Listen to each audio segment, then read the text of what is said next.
I want to show you some of the resources that are on the platform. We have our free printable resources that do go along with that lesson plan. If you are using this resource, it's going to tell you at the top of the page, you'll notice the pattern that you're explicitly teaching. So when you are going through the explicit teaching of the blending routine, you can choose words from this text box. Similar for word writing, you can choose words from this table, or you can choose different words that follow that same pattern.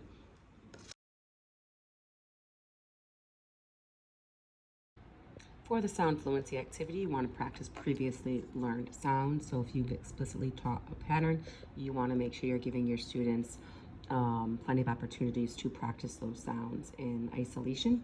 So if you're following the scope and sequence of my free resources, you'll notice that the patterns that are in here are patterns that they have previously learned. And so for this activity, you would say sound, and the student would say ch, sound, d, sound, a, sound, b. Eventually you'll be able to scaffold that back, and then you would have certain students and you can say you're gonna practice the sounds in the first row and have students take turns or rotate, but make sure you're always modeling first what it sounds like to be fluent with at the sound level. If your students make a mistake, you would say, my turn, the sound is eh, your turn, sound, eh, and then you would have them continue with the sounds. To make it more targeted, if you're looking at your diagnostic assessments or your progress monitoring data, and if you notice that there's certain sounds that they're confusing or patterns, then you can circle those patterns on this chart and make sure that you're only having them focus on those specific targeted sounds.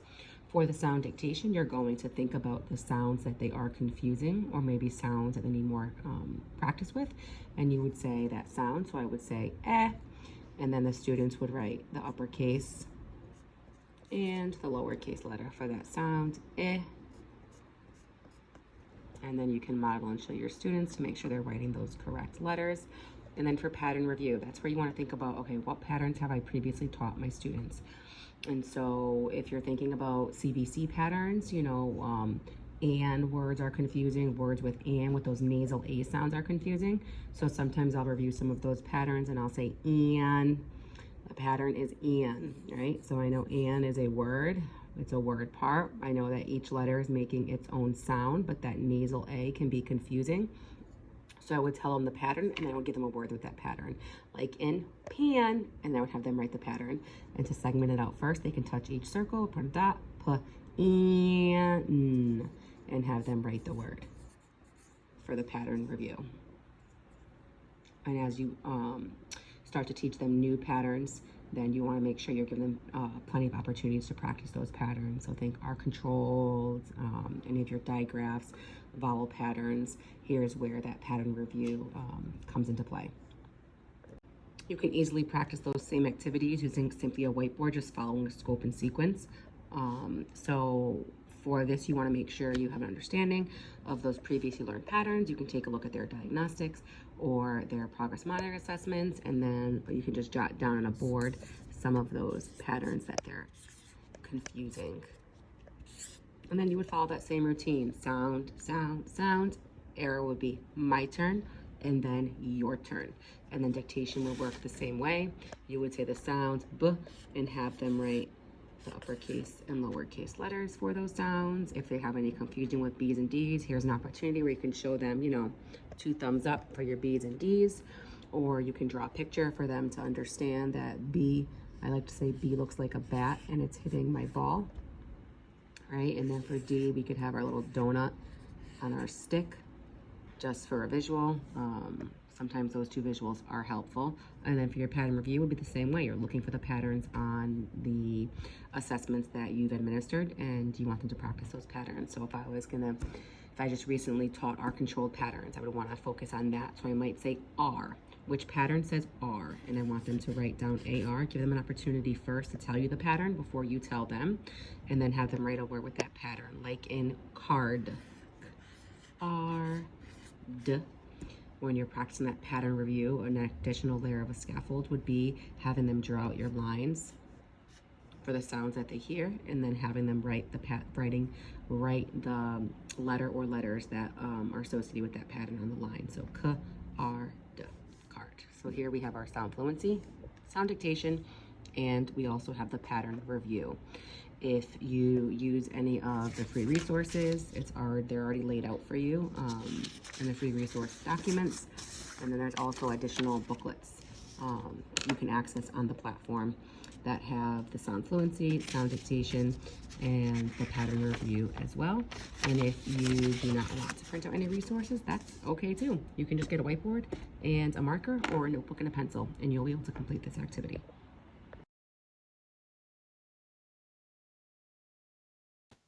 Before I show you some activities to strengthen your students' phonemic awareness skills, I want to talk to you about phonological awareness. So phonological awareness is the ability to recognize and manipulate the sounds in spoken language. And ultimately, there's 4 levels to phonological awareness. You've probably seen a diagram or a picture of the umbrella, and underneath it, you would have noticed that there's the word level, syllable, onset rhyme, and then the phoneme level. The ultimate goal is for all of your students to be working at the phoneme level. The most basic skills that you want them to be able to master at that basic phoneme level are phoneme segmentation fluency, and then you also want them to be able to blend phonemes together. Now, if your students are working at this level and they are successful with blending and segmenting phonemes, then you can start to build in some of those advanced phonemic awareness skills, which I will show you in a few minutes. However, if they are having difficulty with these skills, then you have to provide scaffolds. You have to provide layers of support to help them to become more successful with this skill. So for that, you have your isolation activities. You want to start with the most basic skill, which is going to be isolating the initial phoneme, and then you have your final phoneme, and then you have your medial phoneme. For this activity, this is your scaffold. Remember that.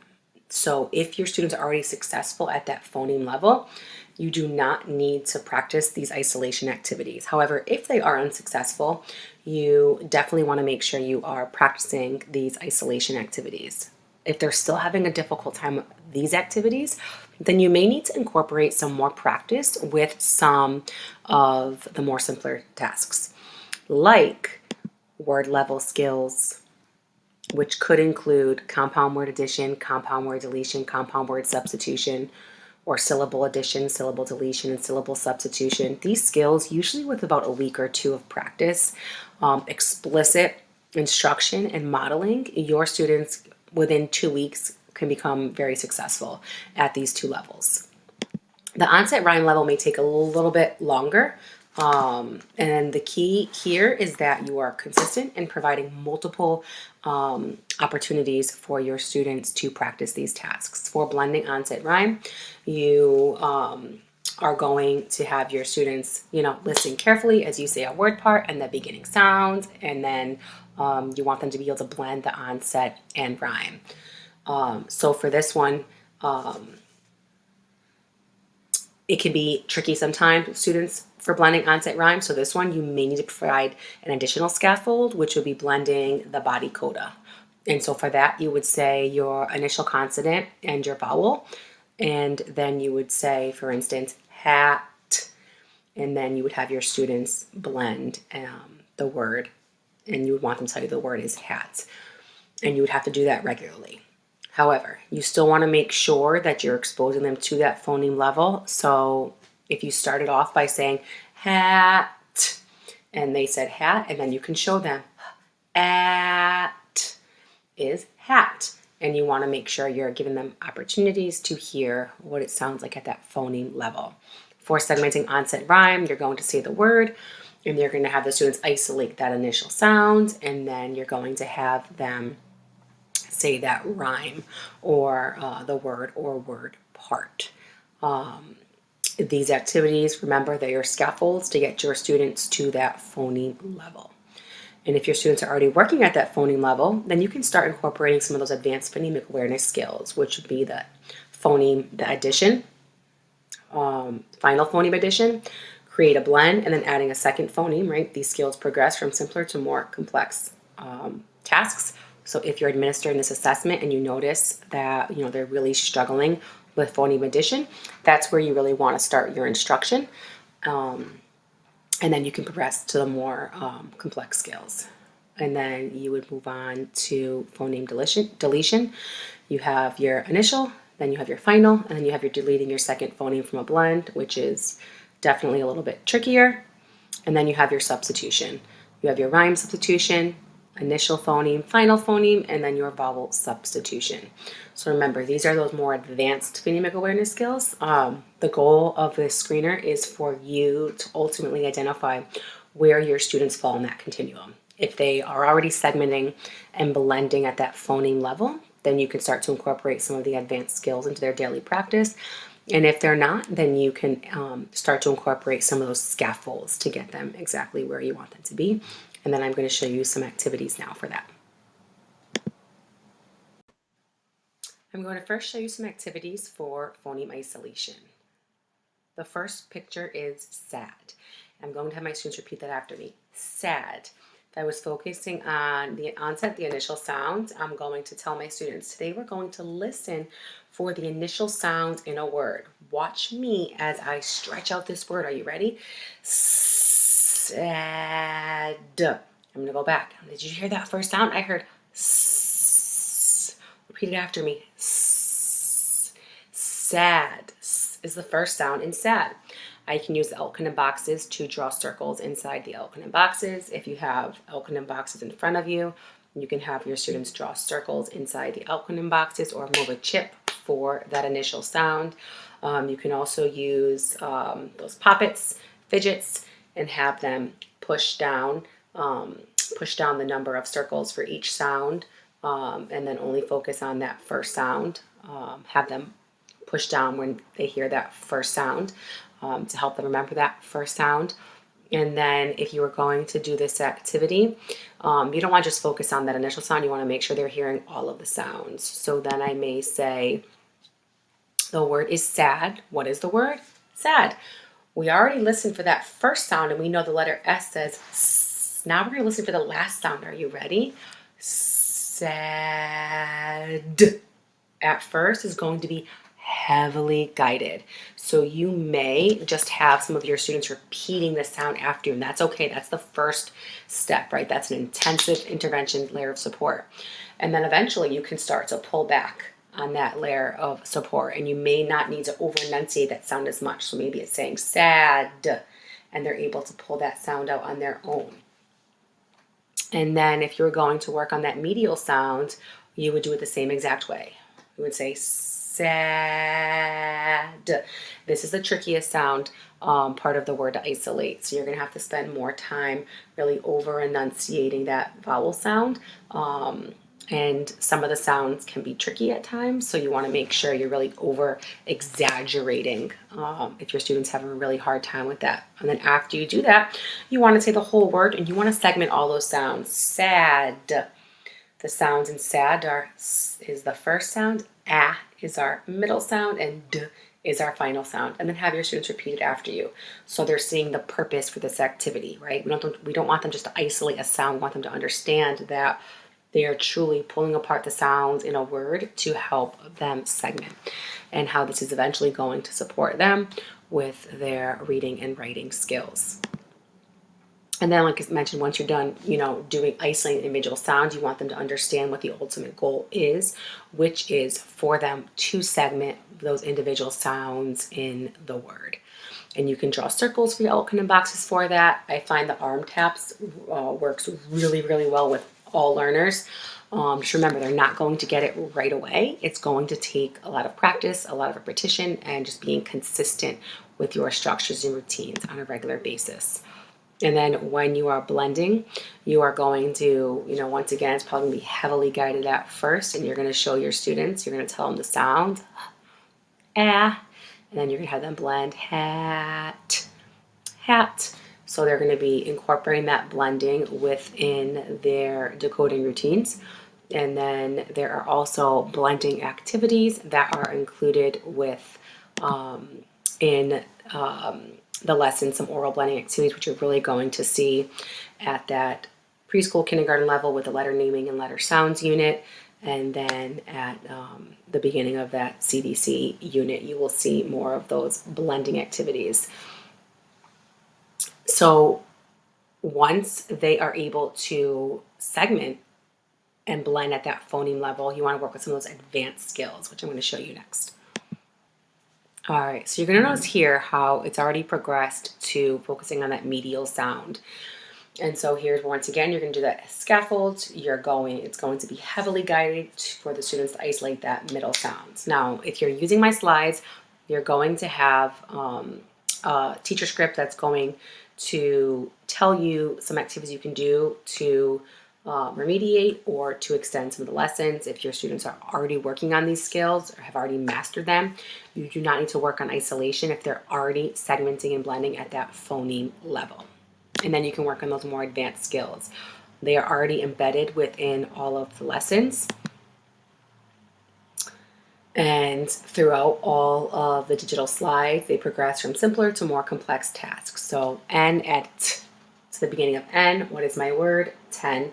You can use two outline boxes to show the two different parts. You can use your hand gestures. I usually say N at to the beginning of N, 10. And then you would write the word on the line.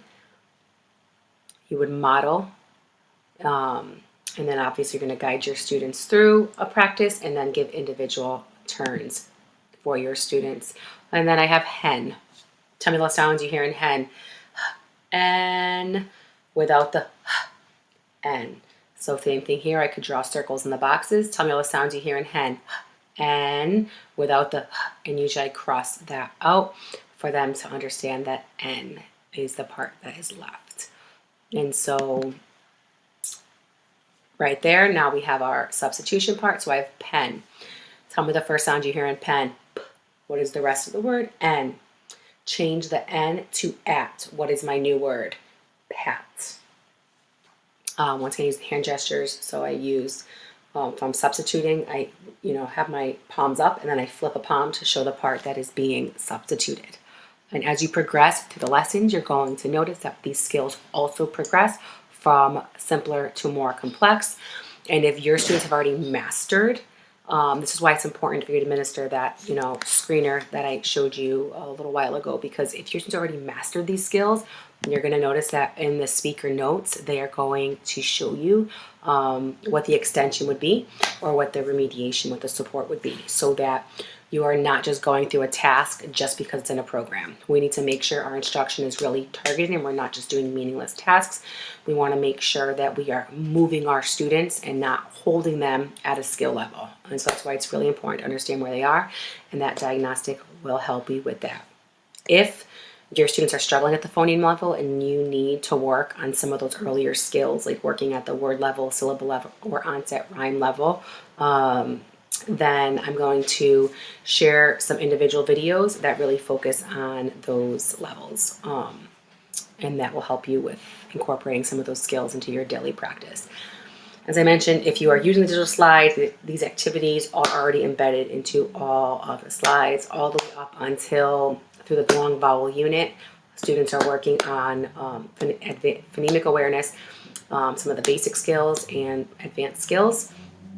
If you are using the papers, printout paper packets, the part of the phonological awareness part on the lesson plan is going to encourage you to use some of the words in the lesson to have your students practice segmenting those, and they'll get the daily blending practice with their decoding, using their decoding strategies. And then if you're just doing this as part of incorporating it within a lesson that you're doing in your classroom with a different program, or if you're just following the scope and sequence, the diagnostic screener will help you to understand that continuum so you know which activities you need to incorporate on a regular basis.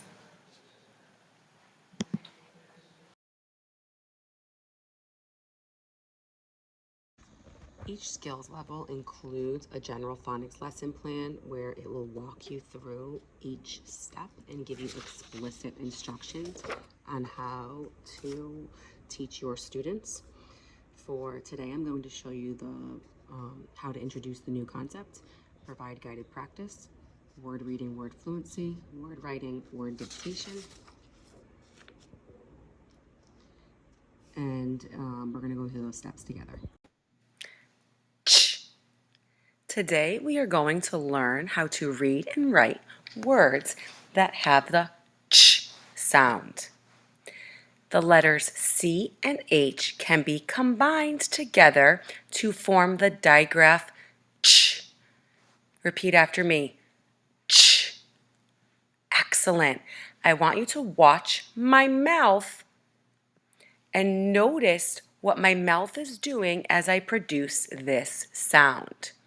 When you are trying to make the ch sound, you are going to have your tongue up right behind your front teeth, kind of like you're going to start to produce the t sound. And then you're going to round your lips and release the air with a quick burst. Watch me. Ch, ch. Your turn. Put your tongue up behind your front teeth like you're getting ready to make the t sound. And then you're going to quickly round your lips like you're going to make the sh sound. And then you're going to release the air with a quick burst. Let's try it together. Ch, ch, ch. Excellent. We can hear this sound in the beginning of a word like chip, in the middle of a word like teacher, or at the end of a word like lunch. Can you think of any other words where you hear the ch sound? And then you would wait and you would call on your students to see which words they share with you, and then you would get right into your lesson, which is going to include activities that incorporate reading words with these patterns and also writing words with this pattern.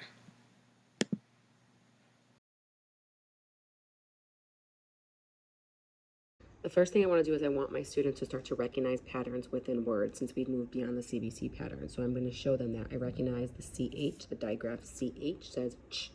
And now I notice there's one vowel. So now I'm going to go ahead and I'm going to blend my words. So such, such. Okay, so that's your scaffold. If your students are having a difficult time blending beyond CVT patterns.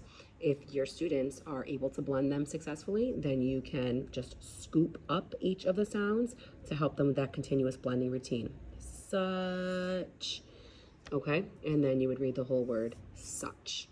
And if your students can read the whole word, you still want to make sure you're walking them through the process so that they use this strategy as words become more complex. And then we would do this together. And I would say, what patterns do you recognize in this word? I want them to recognize the digraph. How many vowels do you see? I see one vowel. And then I would do the blending routine with them if they needed that guidance. So I would say sound, sound, blend, sound, ch, blend, much, word, much. And I would go through that same routine. And then I would use this document to give students the individual turns. And then for that word writing portion, I am going to say a word. So let's say my first word is much, and I would tell the students, tell me all the sounds that you hear in much. A lot of students do use their fingers to segment those sounds. If you needed a visual, right on the document, you have your acronym boxes, so they can put a in each box, or you can use a chip to have them move it into each box. So ch. To scaffold it a little further, you can then have them write dashes or lines to show the sound, the number of sounds in each word. So ch, and then you would have them write down the letters on each line that go along with the sound. So ch, and then you can start your word chain. Change the in much to the s sound. What is my new word? And then they could say such. Ch, ch. And then you can continue your word chain with additional words. And then as you notice right here, there's boxes for your students to write the words. If you are choosing to use this and not print out the resources, that's totally fine too. Just make sure you have plenty of words already written out for your students to read independently. You want to have at least 10 to 15 words on your whiteboard or on a piece of paper. And then for the word writing, you would still just pull from those same texts. And then once again, if you want to choose the booklets to use that are on the site, they provide you with the word to use for your modeling, the guided practice, and then practice with word fluency. There are several words there where you can have your students either read all of the words in the table one at a time. You can have them choral read.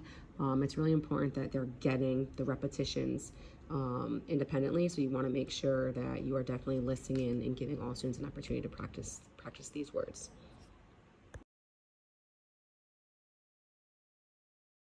Let's talk about heart words. All right, so we have a heart routine that is once again located on that lesson plan for you, where you're going to say the word, have the students repeat the word, have them tell you how many sounds they hear in the word.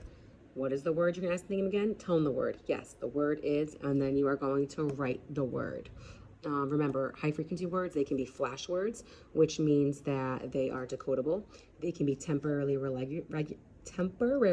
irregular, which means the pattern hasn't been introduced yet, or they can be irregular, where the letter or letters don't follow regular phonetic rules, and then patterns need to be learned by heart. Only about 4% of words are actually truly irregular. You're going to notice a few things. If you are using the free resources, you're going to see that there are several words that are listed under Heart Word Fluency. These are words that they've previously learned in earlier lessons. The new words are going to come from your fluency phrases. And as I mentioned, some of them, they're high frequency words. Some are going to be flash. They can easily decode those words, temporarily irregular or irregular. So you're going to pull out the words that have similar patterns. So such and much will be our high frequency words for today. And these are definitely flash words because we can decode them once we've learned the pattern, the CH. So for this routine, I would say such. And the students repeat, what is the word? And they would say such. Tell me how many sounds you hear in such. Such. And they would tap it out with their fingers, or they can use the acronym boxes to guide them. And then you would say, yes, the word is such. And then you would write the word with your students. I like to have a little heart here to help them remember. And then you want them to remember that CH says ch. This is the part that we want to remember by heart. That's the pattern that we want to remember. And then you can have them go on and use that word in a sentence. The fluency phrases, they are going to get additional support with those high frequency words with the fluency phrases right here. And for this, you want to model what fluent reading sounds like. I'm such a, and then have the students repeat it after you. They can take individual turns, or they can choral read or read together. If you're using the digital slides, there's several activities that go along with the digital slides as well. So you want to make sure you're going over any of the new words that are in the fluency phrases.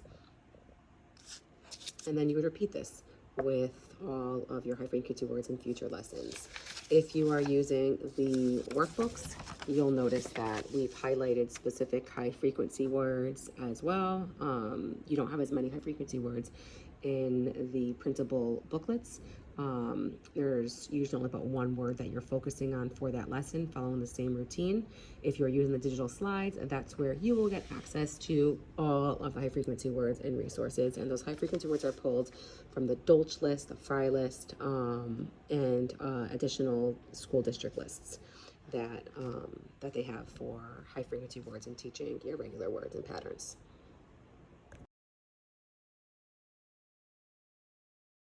Let's talk about decodable texts. So decodable texts are extremely important to incorporate into your daily phonics lessons. You want to make sure your students are getting ample opportunities to practice reading those patterns within stories. So for this routine on the guided lesson plan, we're going to practice reading. You want to make sure first you have your students highlight or underline the targeted pattern. You want to model how to read the sentences smoothly. You can practice echo reading, you can have choral read, or you can have your students read independently. But you want to make sure you're giving all of your students opportunities to make sure that they are getting the opportunity to read independently and practicing applying the different decoding skills and strategies with a text. If you follow the general lesson plan as well, it's going to take you through some scaffolds that you can incorporate if your kids are struggling or need some more practice. You can encourage them to use a blending strategy if they're having a difficult time decoding a word. If the word is a heart word, you can draw their attention to that tricky part, and you can practice scooping up phrases to support students with their reading fluency. And then after reading a decodable, you want to make sure you're taking a few minutes just to ask some comprehension questions, right? You can ask some explicit questions and implicit questions to really support their comprehension. And then we have some additional activities here. If you change the punctuation mark for one or more of your sentences, model how to read that sentence, model raising and lowering your pitch, and then just talk about how different pitch variations can alter the meaning and interpretation of a sentence. So you will notice that on the bottom of the free resources, there are decodable text already included at the bottom of each student resource, where you can go ahead and do that activity right there. You can also print out some additional free resources. And if you print out the decodable text online, you will notice that there are some vocabulary words that go along with each of the decodable texts, as well some areas for them to focus on their comprehension skills and draw some pictures to show their understanding of what they just read. And these are also available under the free resources as well. And then if you are using the booklets, you'll notice that you already have the decodable text, and you have some comprehension questions already included with their decodable text as well.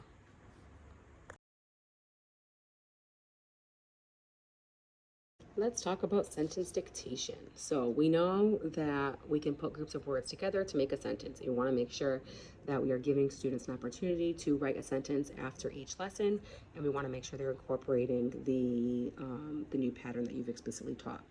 So you're going to say a sentence, and then you can model holding up a finger if you need to show your students how many words are going to be in that sentence. You can have them get used to holding up their fingers as well to show how many words are in their sentence. And then you can choose a simple sentence that includes words from today's lesson. If you are using the free resources, you want to make sure that you're just using patterns that you've explicitly taught during that day. And if you're including any high frequency words in your sentence, you want to make sure that your students are already familiar with that word, or you're explicitly telling them that word and highlighting the tricky part of that word. So for the free resources, you will need to come up with that sentence. And for the printable booklets, you will also need to come up with that sentence. However, if you use the online digital resources, the sentences are already planned out for you, and you can just follow that lesson and structure to help you come up with the sentence. For scaffold for sentence dictation, if I was going to come up with a sentence for this lesson, I might use the following sentence. Chan can chop up the chips. And then I'm going to repeat that sentence again. Chan can chop up the chips. We have 6 words in our sentence, so we're going to draw some lines to show our students how many words are in that sentence. And then we can have them repeat that sentence over and over again to themselves so that they don't forget each word.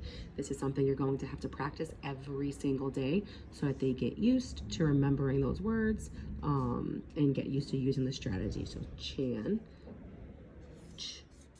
and can chop up the chips. And then you can have your students read that back to you to show sentence level comprehension. You can have them draw a picture for you. And then that will tell you if they're able to understand what is happening. Let's talk content passages. A content passage is a passage that is not controlled.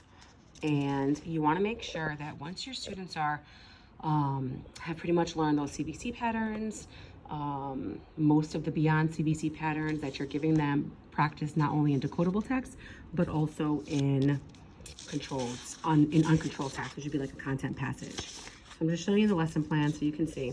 You want to make sure whatever passage you're reading, you're taking the time to read the title, activate their prior knowledge by having discussion on the title or the topics in that text. Highlight 1 to 2, highlight any keywords in the passage that have the target spelling pattern. Select 1 to 2 vocabulary words that you may need to review prior. Model what a fluent reader sounds like by reading the first sentence so they can hear you and have them echo read after you. You can time your students for 60 seconds to see how many words they can read in that minute. It is not a race. You are just using that as your baseline so that you can see the progression that they make throughout the week, because you want to make sure you're giving them multiple days to practice reading a content passage. If your students are, struggling as they're reading that passage, you want to make sure you're telling them the word, put a slash through the words if they're having trouble reading, and make sure you take time to model decoding those words afterwards. You want to make sure they're reading with appropriate expression, smoothness to increase that reading rate. Repeated practice and readings help improve students' comprehension. And then you want to make sure you're asking those WH questions and those implicit questions to really support their comprehension skills. And when you're asking those questions, you want to make sure prior to doing that, you take the time to model how to answer those types of questions. Here's an example of a content passage that you can find in the free resources. They're already automatically included. As I mentioned, this is about being sick, so you may want to pull any words that are related to being sick. Make sure your students understand the meaning of those words, have a conversation, see what type of prior knowledge they have about being sick. And then as you're using this text throughout the week, you can have them write down how many words they're reading in a minute. The goal is, to see an increase over the 5 days. And then there is a response to the text that's also included with the content passage. If you have any leveled readers in your school, and I'm sure most of you do, this is a great opportunity to incorporate some of those leveled readers. Once again, you would be using them as a content passage to make sure that as you're reading, as your students are looking through the text, they're taking the time to decode those unfamiliar words and using all of the strategies and recognizing the patterns that you've explicitly taught. If they do not know a word, you want to make sure you tell them and you model how to decode that word. They should not be using any guessing strategies or any of those 3 cueing strategies. They should be using the strategies that you've been explicitly teaching them throughout your daily lessons and recognizing patterns that they've already been taught. If you come to a word with a pattern that you have not taught yet, you want to make sure you tell them that because you don't want them guessing on any unfamiliar words. So you want to make sure you start introducing content passages, which could be a passage like this, which you will find that's already part of your free resources, or as I mentioned, any leveled readers that you have in your school. This would be a good opportunity for you to incorporate them into your lessons.